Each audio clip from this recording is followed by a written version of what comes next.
So we're down at Twinehurst Fisheries in Surrey today. Lovely sunny day, fish are up in the upper layers, so we're going to try and catch a couple on Zig rigs and various other methods fishing in the surface layers. The pit we're fishing, well, they're all deep lakes, so conventional Zig rigs fishing with 20-foot hook links is not ideal.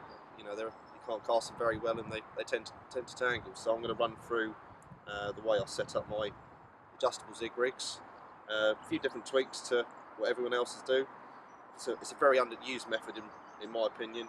I think the main reason being people give it a go and they just find that they tangle. So I'm just going to quickly run through how I set mine up, and as of yet I haven't had this one tangle, so I'm just going to run through you quickly. So going from the lead end, the lead has had the swivel cut off and it's got a quick change clip on it, and that's attached to a large running ring which you probably normally use for your marker setups and stuff like that. So that's the first thing that goes through your line. Next thing down, you've got this is actually a pike paternoster float. If you go in the shops and try and get one with the black boom on the end of it, you'll see later why that's critical to have. And that's threaded onto the line secondly. And then coming further down the rig, we've got a normal swivel, but one of the eyes is larger, sort of double the size. I think they're the solar helicopter swivels. Again, when I demonstrate with what I do before I cast out, you'll see why that's there. And then coming down from the swivel towards the hook, you've got a exactly 4-foot hook link. And I'll say exact, and that will become apparent why that's so critical in a minute. And then the hook end, this is all personal preference, but I've got a little candy floss 11mm pop up, just tied knot that's not onto a small hook. Okay, so now I'll show you how to tie the rig.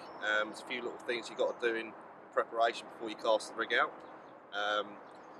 Coming back to what I said earlier with this large eye swivel, the reason it being there is got your funnel PVA funnel web. Just cut a sliver of that off so you've got a ring of it there. What I do is I thread it through that large eye swivel,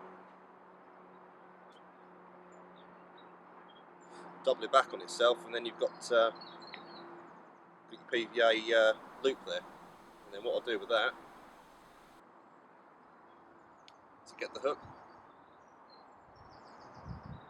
and just nick that into the PVA there, and what that'll do is that'll prevent the rig from tangling.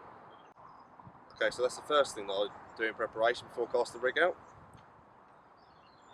Second thing that I do is I've got a PVA bag tied up with our unique up and down mix, top banana. And what I'll do is I tie it up normally as you would a normal PVA bag, but I'll leave a large section of the PVA above the bag there. And all I do with that is I thread that through the ring of the swivel where the line's going through.